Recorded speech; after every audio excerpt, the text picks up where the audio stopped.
ಈಗಾಗಲೇ ಕೃಷಿ ಕ್ಷೇತ್ರದಲ್ಲಿ ಕಳೆದ 15 ವರ್ಷದಿಂದಲೂ ಕೂಡ ಮಾಡಿರುವಂಥ ಸಾಧನೆಗೆ ಇವತ್ತಿನ ದಿನದಲ್ಲಿ ರೈತ ಯುವ ಮೋರ್ಚಾ ಉತ್ತರ ಕನ್ನಡದಿಂದ ನೈಸರ್ಗಿಕ ಕೃಷಿ ಕಾರ್ಯಾಗಾರದ ಅಡಿಯಲ್ಲಿ ಈ ದಿನ ನನಗೆ ಸನ್ಮಾನಿಸಿದ್ದಕ್ಕೆ ತುಂಬ ಸಂತೋಷ ಆಗ್ತಿದೆ.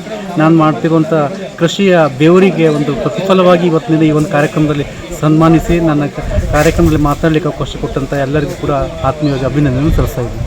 ಈ ಥರ ರೈತ ಕಾರ್ಯಕ್ರಮಗಳು ತುಂಬಾ ನಡೀತಾ ಇರಬೇಕು. ಯಾಕಂದರೆ ಈ ಥರ ಕಾರ್ಯಾಗಾರಗಳು ನಡೀತಾ ಇರೋದ್ರಿಂದ ತುಂಬ ಜನ ರೈತರು ಬರ್ತಾರೆ. ಇಲ್ಲಿ ನ್ಯಾಚುರಲ್ ಫಾರ್ಮಿಂಗ್ ಬಗ್ಗೆ ಕೂಡ ಮಾಹಿತಿ ತಗೊಳ್ತಾರೆ. ಎಲ್ಲರೂ ಕೂಡ ನ್ಯಾಚುರಲ್ ಫಾರ್ಮಿಂಗ್ ಹಿಂದಿನಿಂದಲೂ ಮಾಡ್ತಾಯಿದ್ರು. ಈಗ ರಾಸಾಯನಿಕ ಬಳಕೆಗಳು ಜಾಸ್ತಿ ಆದ್ದರಿಂದ ಮುಂದಿನದಲ್ಲಿ ಅದರಲ್ಲಿ ಬರುವಂಥ ಬೇರೆ ಬೇರೆ ಕಾಯಿಲೆಗಳಿರ್ಬೋದು, ಇವು ಮಣ್ಣಿನ ಫಲವತ್ತತೆಗಳು ಕಡಿಮೆ ಆಗ್ತಿರುವಂಥದ್ದು, ನಾವು ಹಾಕ್ತಿರುವಂಥ ಗೊಬ್ಬರದಿಂದ ನಮ್ಮ ಭೂಮಿ ಹಾಳಾಗ್ತಿದೆ. ಆ ಭೂಮಿಯ ಫಲವತ್ತತೆಯನ್ನು ಹೆಚ್ಚು ಮಾಡಲಿಕ್ಕೆ ಅಲ್ಲಿ ಇರುವಂಥ ಎಲ್ಲ ಸೂಕ್ಷ್ಮಾಣು ಜೀವಿಗಳ ಸಂಖ್ಯೆಗಳನ್ನು ಜಾಸ್ತಿ ಮಾಡಲಿಕ್ಕೆ ನ್ಯಾಚುರಲ್ ಫಾರ್ಮಿಂಗ್ ಅವಶ್ಯಕತೆ ಇದೆ. ಇಂಥ ಕಾರ್ಯಗಳು ಇನ್ನೂ ತುಂಬ ಹಲವಾರು ಕಡೆ ನಡೀತಾ ಇರಬೇಕು.